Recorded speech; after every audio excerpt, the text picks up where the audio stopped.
Fideo dosbarth ti chwith ar gyfer mathemateg A2 uned 4. Modeli bellach gyda hafaliadau differol. Gosod y broblem. Mae deddf oeri Newton yn dweud bod graddfa colled mewn tymheredd gwrthrych mewn cyfranedd union ar maint mae tymheredd y gwrthrych yn fwy na'r tymheredd sydd o'i amgylch. Nawr, mae cwpaned o goffi sydd ar tymheredd 98 gradd Celsius yn cael ei osod tu allan ar ddiwrnod pan mae'r tymheredd yn 18 gradd Celsius. Wedi 10 munud tu allan, mae tymheredd y coffi wedi gostwng i 74 gradd Celsius. Darganfyddwch berthynas rhwng y tymheredd theta gradd Celsius a'r amser T munud wedi'r cwpan gael ei roi allan. A penderfynwch faint o amser bydd wedi mynd cyn i'r cwpan oeri i 35 gradd. Wel, pa tybiaethau ni'n mynd i osod ar y broblem? Wel, ni'n tybio bod y tymheredd tu allan yn gyson, bod e ddim yn mynd lan a lawr yn ystod yr amser mae'r cwpan yn oeri. Gosod y broblem yw 3. Felly, deddf oeri Newton yn dweutho ni bod y cyfradd y tymheredd yn newid gyda amser mewn cymharedd ar gwahaniaeth rhwng tymheredd y coffi a'r tymheredd tu allan. Felly theta minus 18. Neu ni'n gallu gosod cysonyn m wedwn ni, theta minus 18. Gan maen nhw mewn cyfrannedd. Ond, maen nhw'n gweud bod e'n gostwng, mae theta yn gostwng. Felly ni angen di theta di t i fod yn negatif. Felly mae m yn mynd i fod yn negatif. Os i ni'n gosod minus k yn lle m, lle mae k yn positif, bydd ni'n gallu gweld wedyn taw gostwng rydyn ni. Felly ni angen datrys di theta di t, lle mae e'n haflu minus k lluosi theta minus 18. A ni'n gwybod, pan mae'n cael ei osod mas, t yn 0, bod theta yn 98. A mewn 10 munud, mae'r theta yn 74. A ni angen darganfod gweld t fel bod theta yn hafel ei 35. Felly, datrys y broblem, ni angen dyna ydy theta dwi t ni, sy'n haflu minus k theta minus 18, a ni'n gwybod gwybodaeth yna.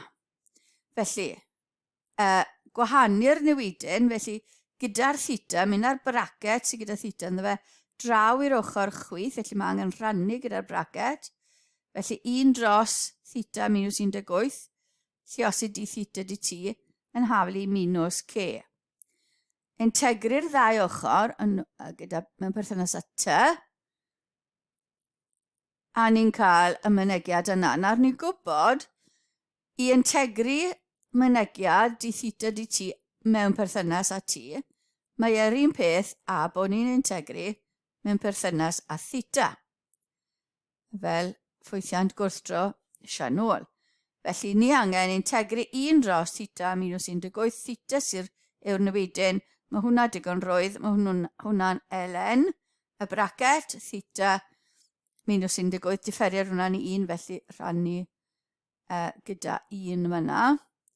A minus k lluosi t, a wedyn 1 cysonyn rhwng y ddau ochr.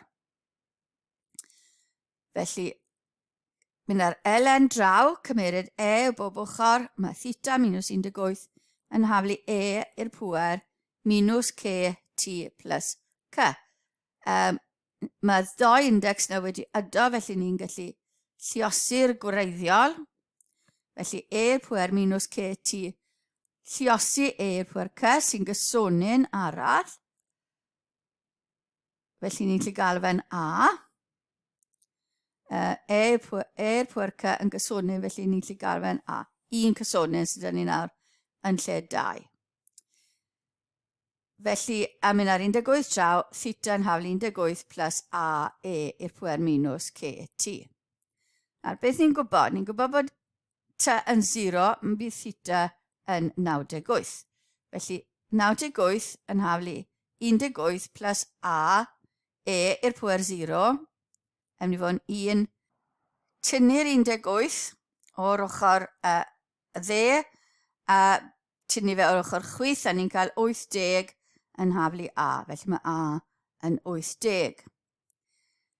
Hefyd, ni'n gwybod pan mae t yn 10 bod theta yn 74, felly 74 yn haflu 18 plus 80 sy'n ni nawr yn lle a, e i'r pŵer minus c lle os i 10, neu minus 10 c. Mynd ar 18 draw, tynnu fe, a ni'n cael 56 rhannu 80, felly 56 rhannu 80 yn haflu e i'r pŵer minus 10 c.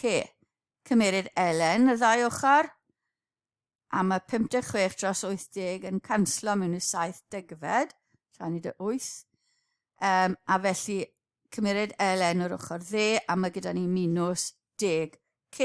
Ni'n gallu rannu 'da'r minus 10, a mae c yn minus 1 degfed elen 7 dros 10, sy'n tua maint yna 0.03567. Felly, mae'n mynegiad i nawr a gyfer theta yn mynd i fod yn 18 plus 80 e i'r pŵer minus ct, lle mae c y mynegiad yna. Felly dyna ni. A graff o hwn, os ych chi yn awyddus i weld sut mae'n gweithio, felly mae fe'n graff esbonyddol negatif, mae fe lan 18, lle 18 fel mae'n dilyn hwnna draw, fe hwnna byddai'n cyrraedd pan bydde wedi bod amser hir. Felly ni angen gwybod pan mae theta yn 35, felly edrych am yn hyn, theta yn 35, wel, ni tua 42, ond well gweithio fe mas gyda yr hafaliad sydd gyda ni.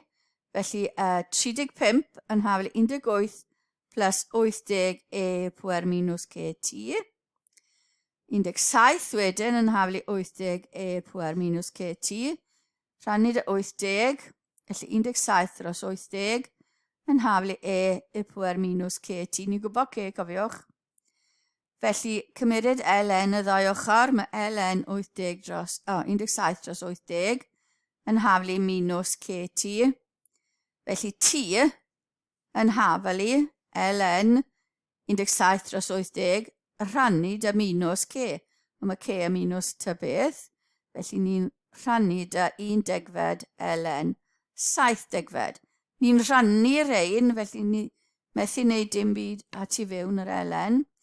Felly mae angen gweithio hwnna mas. A mae fe'n dod yn tua 43.4 munud. Cymharu, dehongli'r gwybodaeth ni wedi cael, mae'r model yn rhagfynegu a bydd y cwpan coffi yn oeri i 35 gradd mewn tua 43 munud. Bydd y tymheredd yn gostwng i'r tymheredd o'i amgylch mewn ffordd esbonyddol. Mae'n dod lawr y siap esbonyddol negatif.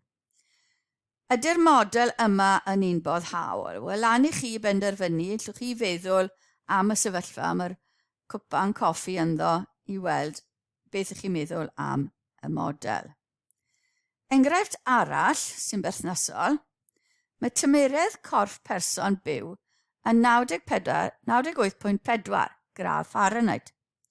Am 10 y gloch un noson, darganfuwyd corff dioddefwr llofruddiaeth. Gyrhaeddodd y doctor am hanner awr i 10 y tymheredd y corff yn syth. Roedd yn 94.6 gradd Fahrenheit. Wedi un awr eto, cymherodd y tymheredd eto, a tro hwn roedd yn 93.4 gradd Fahrenheit. Nododd mae tymheredd yr ystafell oedd 70 gradd Fahrenheit. Amcangyfrifwch yr amser y digwyddodd y llofruddiaeth. Cwestiwn i chi i weithio trwyddo cael gweld os ych chi'n gallu defnyddio yr un dull ac oedd yn y cwestiwn. A dyna ddiwedd y fideo yma ar modeli gyda hafaliadau differol.